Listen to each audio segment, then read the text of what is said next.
Hello student, मैं चंद्रकांत एक बार फिर गीतांजलि ट्यूटोरियल में आप सभी का स्वागत करता हूं। तो आज हम जो देखेंगे वो है नोबेल गैस।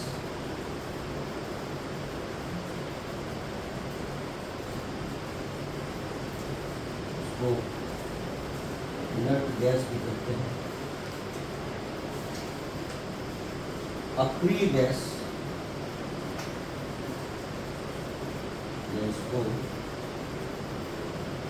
उत्कृष्ट गैस, अक्रिय गैस या उत्कृष्ट गैस भी कहते हैं।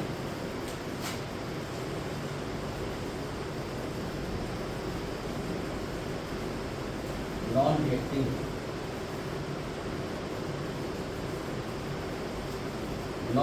गैस भी कहते हैं। ये जो गैस है उत्कृष्ट गैस, अक्रिय गैस, ये आपको मिलेगा कहाँ पे? पीरियोडिक टेबल के ग्रुप नंबर 18 पे। कहाँ पे मिलेगा? पीरियोडिक टेबल के ग्रुप नंबर 18 पे। और ग्रुप नंबर 18 को हम लोग क्या कहते हैं? जीरो ग्रुप भी कहते हैं। ग्रुप नंबर 18 को क्या कहते हैं? जीरो ग्रुप या शून्य समूह।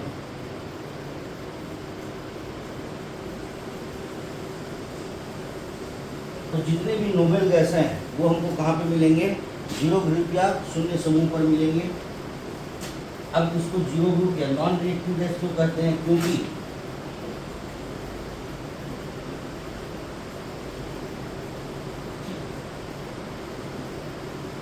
नोबेल गैस किसी भी एलिमेंट तत्व से क्रिया नहीं करता, क्योंकि इसके आउटर सेल में, क्योंकि इसकी बाहरी कक्ष में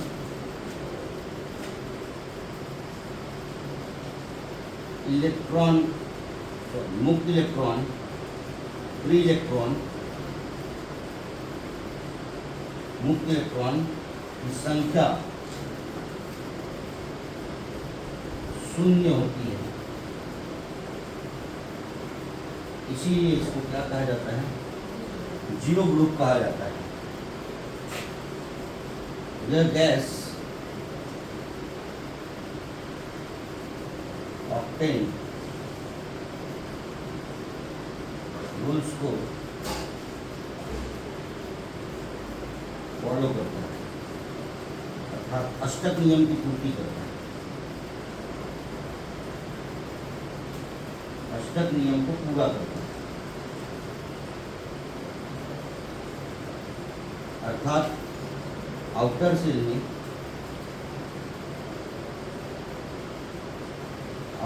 में इलेक्ट्रॉन होते हैं, E- इलेक्ट्रॉन। तो जीरो ग्रुप के बारे में हमने देखा क्या? क्योंकि नोबेल गैस किसी भी तत्व या एलिमेंट से क्या करता है? क्रिया नहीं करता है। क्यों नहीं करता है? क्योंकि इसके बाहरी कक्ष में मुक्त इलेक्ट्रॉनों की जो संख्या है वो कैसी होती है? शून्य होती है। अगर मुक्त इलेक्ट्रॉनों की संख्या शून्य है तो वो क्रिया नहीं करेगा, इसलिए इसको नॉन रिएक्टिव गैस भी कहते हैं, है ना। यह गैस ऑक्टेन रूल्स, अष्टक नियम को पूरा करता है, अर्थात इसके आउटर सेल में जो इलेक्ट्रॉनों की संख्या है वो बराबर होती है, जितना आवश्यकता होता है ना, अपने आप को पूर्ण करने के लिए। अर्थात यह एक स्थायी तत्व है। यह स्थायित्व को प्राप्त कर लिया। कैसे प्राप्त किया है? ऑक्टेन रूल्स को फॉलो करके स्थायी तत्व है। कौन कौन से एलिमेंट्स इसमें आते हैं या शामिल हैं?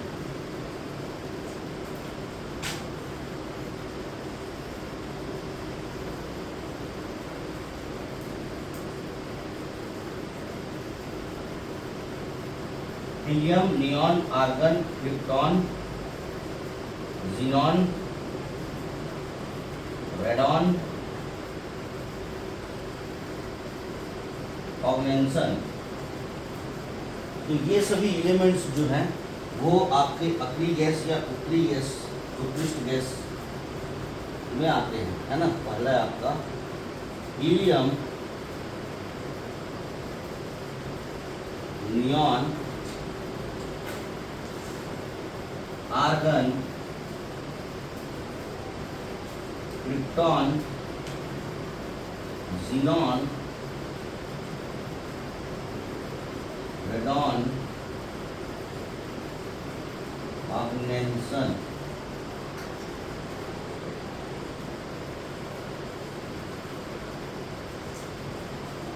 तो ये सभी जो है वो उत्कृष्ट गैस हैं, अक्रिय गैस है।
जैसे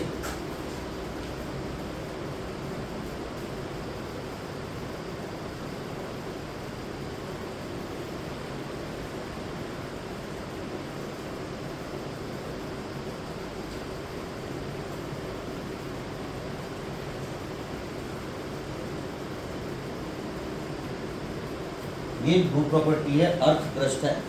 तो इस अर्थ क्रस्ट से कितने किलोमीटर ऊंचाई तक आपको गैस मिलेगा, है ना। तो यहाँ से हम 400 किलोमीटर कितनी ऊंचाई तक जाएंगे,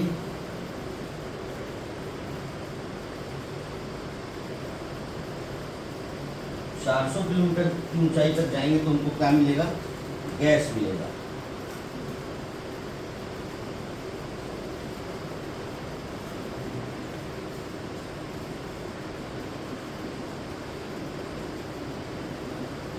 ये पूरा गैस है।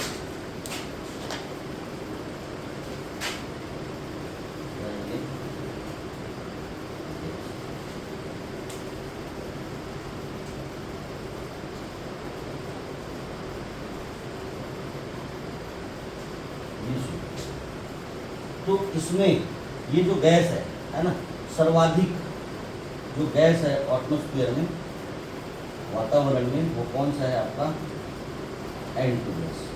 ये इसका परसेंटेज जो पूछा जाता है वो कितना परसेंट होता है, 78%। सर्वाधिक मात्रा में पाया जाने वाला जो गैस है वो कौन सा है आपका, नाइट्रोजन है।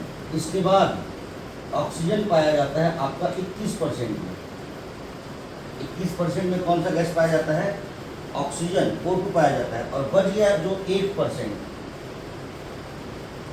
1% जो बच गया वो क्या है आपका, अदर गैस। ये 1% जो बच गया वो अदर गैस है। और इनमें भी अदर गैस में सर्वाधिक मात्रा अगर किसकी है पूछा जाए, अदर गैस में सर्वाधिक मात्रा जो है वो आर्गन की, आर्गन का है। और आर्गन पाया जाता है 0.93%, है ना।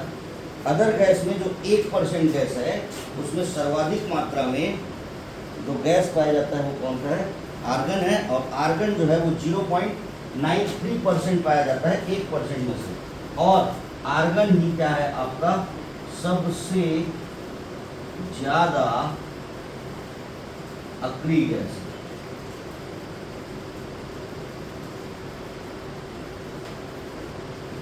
देखो कितने क्वेश्चन यहाँ से बनेंगे, है ना।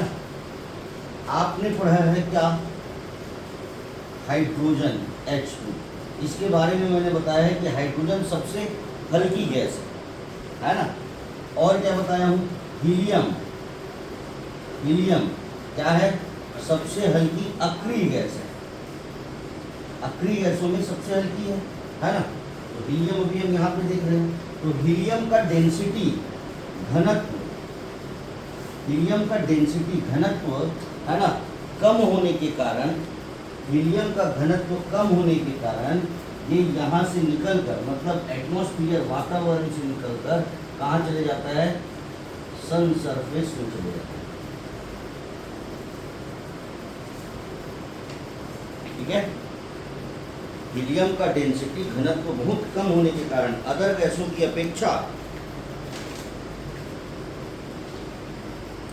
अदर गैसों की अपेक्षा हीलियम की डेंसिटी बहुत कम होने के कारण ये एटमॉस्फेयर से बाहर निकलकर सन सरफेस में चला जाता है। इसी में एक क्वेश्चन और बनता है, रेडॉन,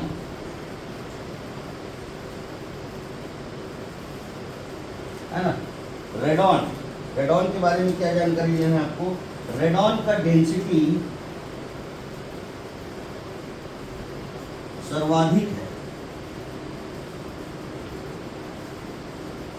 है ना। सबसे अधिक डेंसिटी किसका है, रेडॉन का है।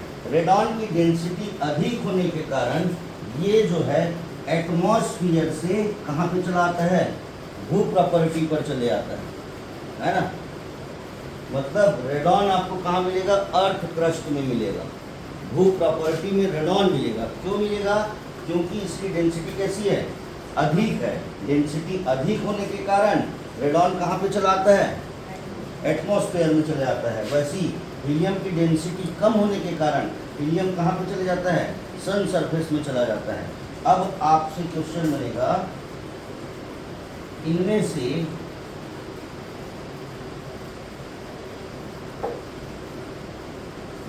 कौन सा गैस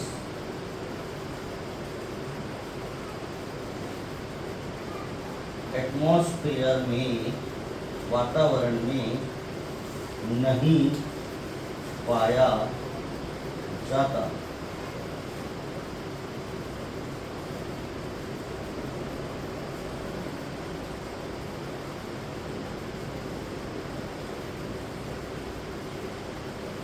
ऐसे चार ऑप्शन दे देंगे, है ना। तो हीलियम, हीलियम ना रहा तो क्या रहेगा, रेडॉन, या तो दो दो करके दे देगा, है ना, नाइट्रोजन ऑक्सीजन, ऑक्सीजन कार्बन, ऐसे करके। तो याद रखना कि एटमॉस्फेयर में दो गैस अनुपस्थित रहते हैं, कौन कौन सा, हीलियम और रेडॉन। ठीक है, रेडॉन डेंसिटी अधिक होने के कारण भू प्रॉपर्टी में, हीलियम की डेंसिटी कम होने के कारण सन सरफेस में चले जाता है। ठीक है,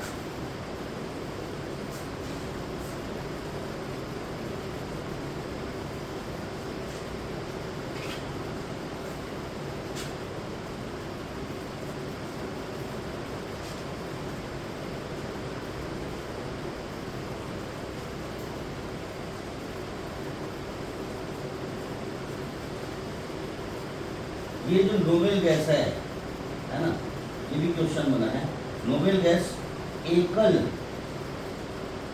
परमाणविक होता है, मोनो एटॉमिक होता है, एकल परमाणविक होता है।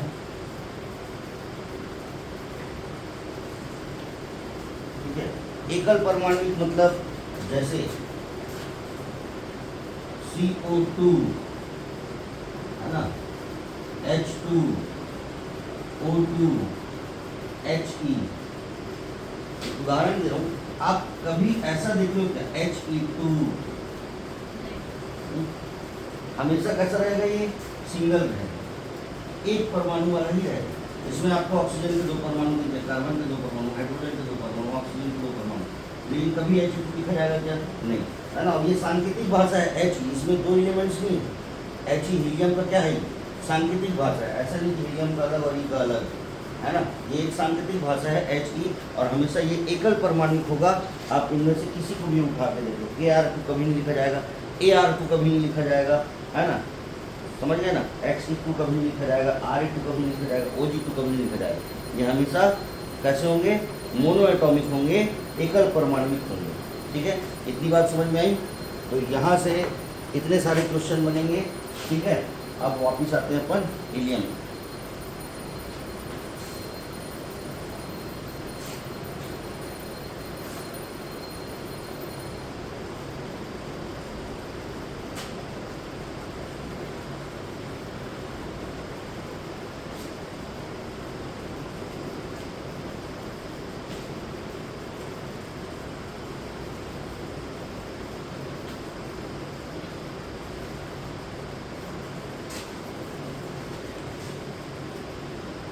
यहाँ से हम देखते हैं पहला नंबर क्या है आपका, हीलियम।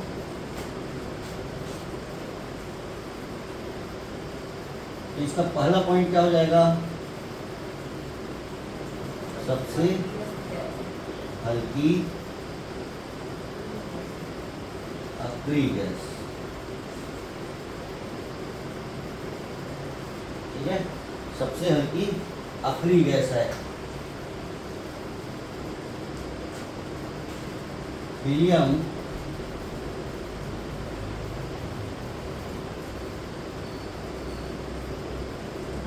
वायुमंडल में अनुपस्थित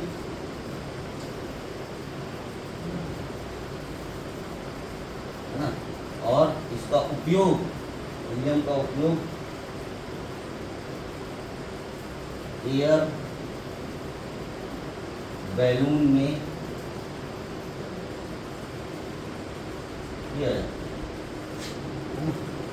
हल्का तो होता है, इससे हल्का हाइड्रोजन भी है, H2 भी है, लेकिन H2 का उपयोग क्यों नहीं करते एयर बैलून में,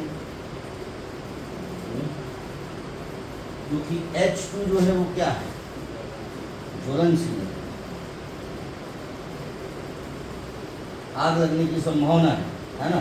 क्यों, गुब्बारे आजकल छोटे छोटे नहीं, बड़े गुब्बारे भी आते हैं, जो जैसे एयरटेल वाला हो गया, जियो वाला हो गया, एडवर्टाइजमेंट के लिए बड़े बड़े गुब्बारे हवा में लटका कर छोड़ देते हैं, उसमें एडवर्टाइजमेंट हुआ रहता है ना।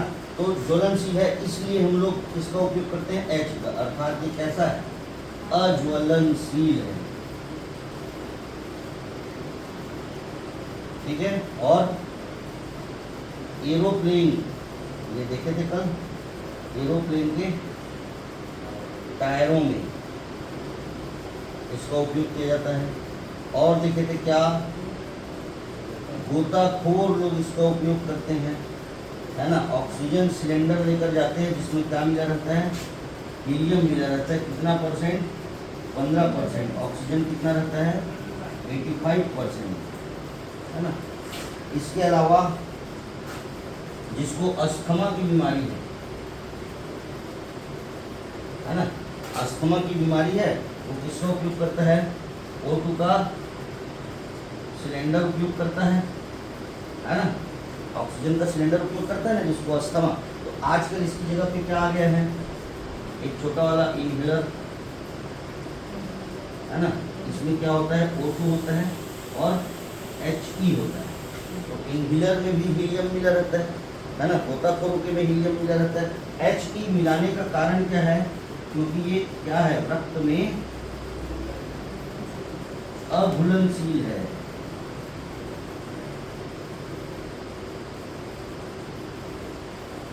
ठीक है, रक्त में कैसा है, अघुलनशील है।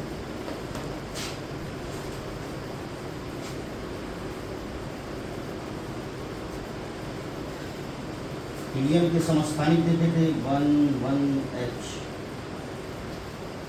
1H2 1H3, प्रोटॉनिक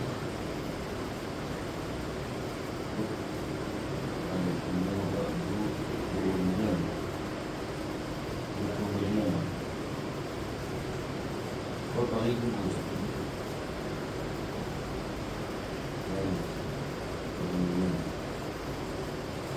ये हीलियम के 3 समस्थानिक हैं, ठीक है।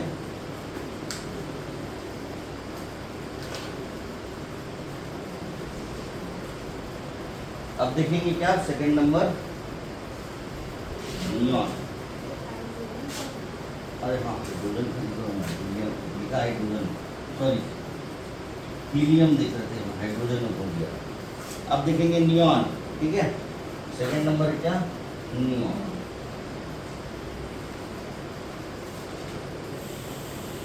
नियॉन क्या है, नियॉन एक चमकीली गैस है।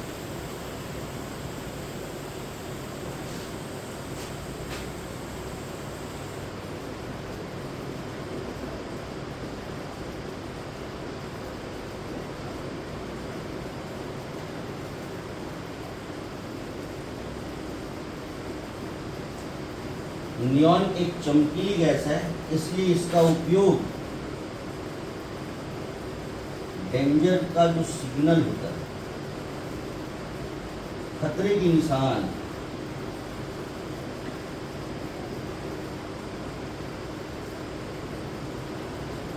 डेंजर का जो सिग्नल होता है उसमें, है ना, इसका प्रयोग करते हैं, नियॉन गैस का प्रयोग करते हैं। और कलर कौन सा रहता है, रेड, है ना। हम लोग लाल मतलब खतरे का निशान, क्यों रेड ही क्यों,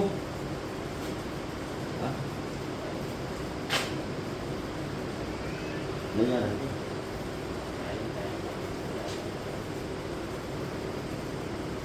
30 मिनट, ठीक है, हो जाएगा। टाइम कलर कैसा होता है, रेड, खतरे का सिग्नल, है ना। क्यों यही कलर क्यों लेते हैं, क्योंकि इसका प्रकीर्णन उच्च होता है, इसका तरंग दैर्ध्य उच्च होता है, अर्थात हमको दूर से, है ना, रेड सिग्नल दिखाई दे देता है। इसलिए खतरे का निशान हमेशा रेड कलर का बनाया जाता है। और इसका प्रयोग कहाँ पे करते हैं, एडवर्टाइजमेंट में प्रयोग करते हैं। एडवर्टाइजमेंट में इसका प्रयोग करते हैं।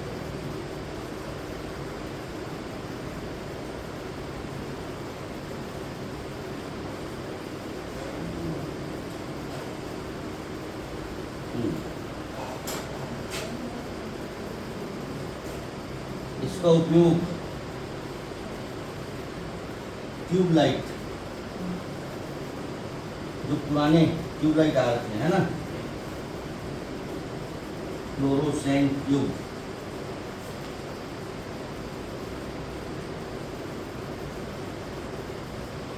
कहाँ पे करते हैं, फ्लोरोसेंट ट्यूब। पुराने ट्यूबलाइट जो आते थे उसमें नियॉन गैस होता था, है ना, लेकिन आर्गन की मात्रा अधिक होती थी, उसके बाद फिर नियॉन गैस करना कम मात्रा में, तो उपयोग तो हो रहा है, ठीक है।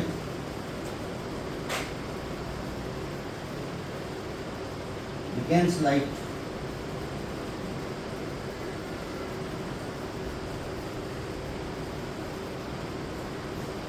बीकन लाइट में इसका उपयोग किया जाता है। बीकन लाइट क्या है, तो बड़े बड़े अधिकारी, कलेक्टर, है ना, इन लोग की गाड़ी में जो ऊपर आप बत्ती देखते हो, है ना, उसको बोलते हैं बीकन लाइट। तो उसमें भी नियॉन गैस का उपयोग किया जाता है, ठीक है। बीकन लाइट्स में इसका उपयोग किया जाता है। ट्यूबलाइट में उपयोग होता है, आर्गन की मात्रा अधिक होती है, नियॉन की मात्रा कम होती है, ठीक।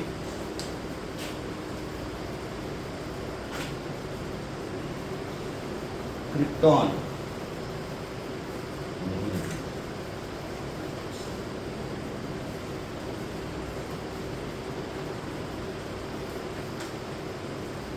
अच्छा आर्गन सूत्र है।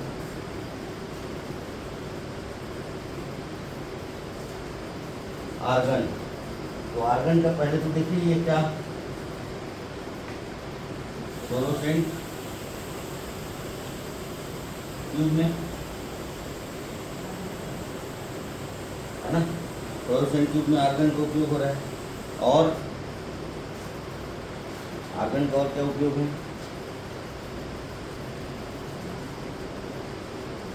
आर्गन,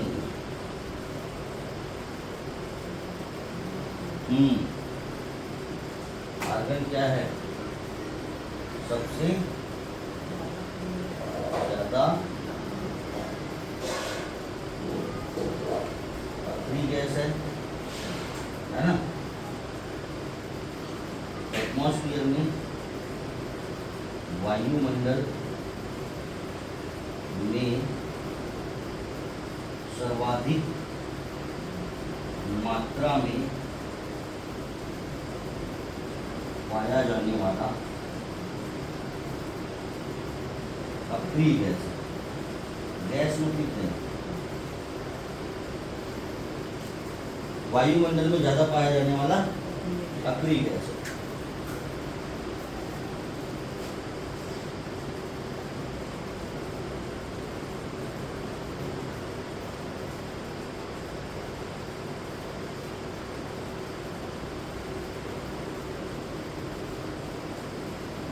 और कहाँ पे उपयोग होता है? पहले विद्युत बल्ब आता था, वो वाला देखिए, 60 वोल्ट का बल्ब लाना, 40 वोल्ट का लाना, है ना, उसमें जो विद्युत बल्ब है पुराने वाले विद्युत बल्ब में इसका उपयोग होता था। हाँ, आर्गन का आजकल इसमें वेल्डिंग गैस के रूप में भी उपयोग किया जाता है। आर्गन का उपयोग वेल्डिंग गैस के रूप में भी किया जाता है।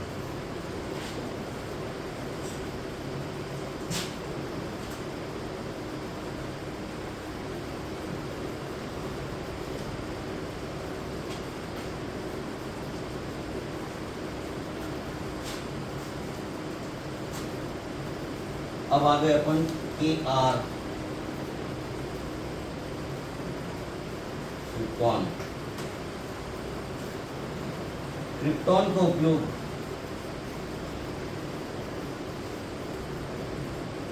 फ्लैश लाइट में किया जाता है।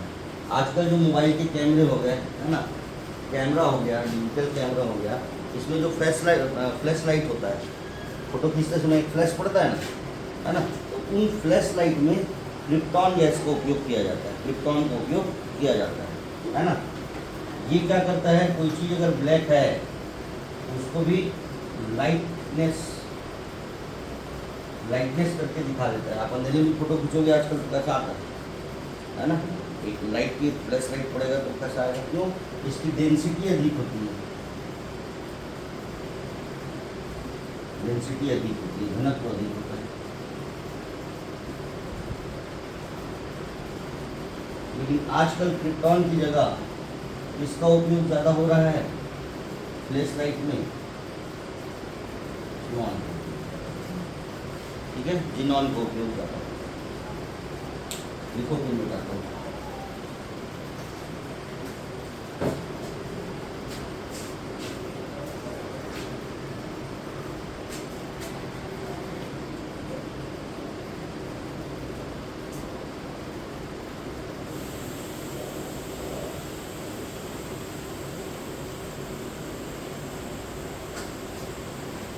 इसको हम लोग बोलेंगे, हाँ, ये इसका उपयोग, ये रेडियो एक्टिव एलिमेंट है।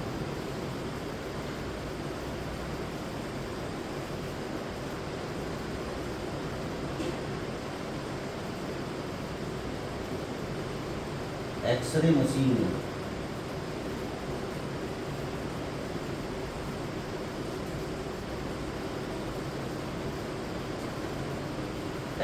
में इसका उपयोग किया जाता है।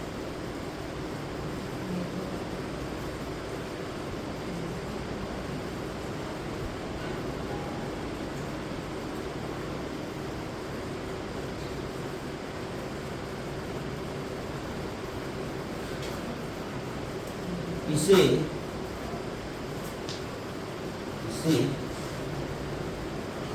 स्ट्रेंजर गैस, अजनबी गैस भी कहा जाता है।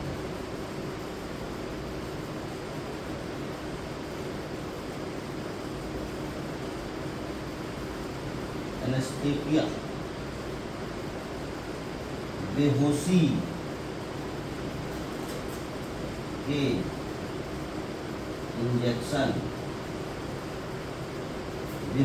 इंजेक्शन, में उसका उपयोग होता है।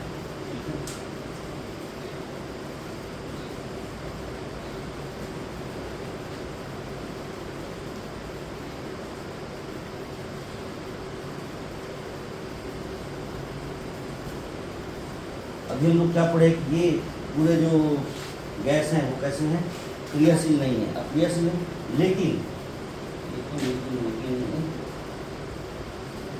कभी कभी ये क्रिया करता है और कंपाउंड भी बनाता है।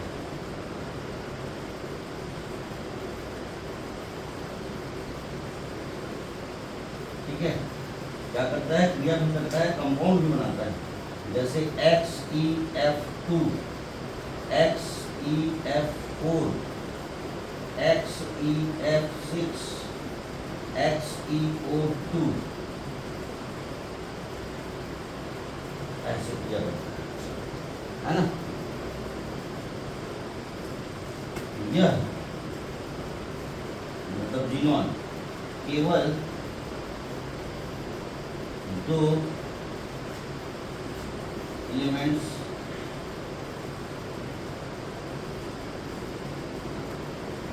F व O से ही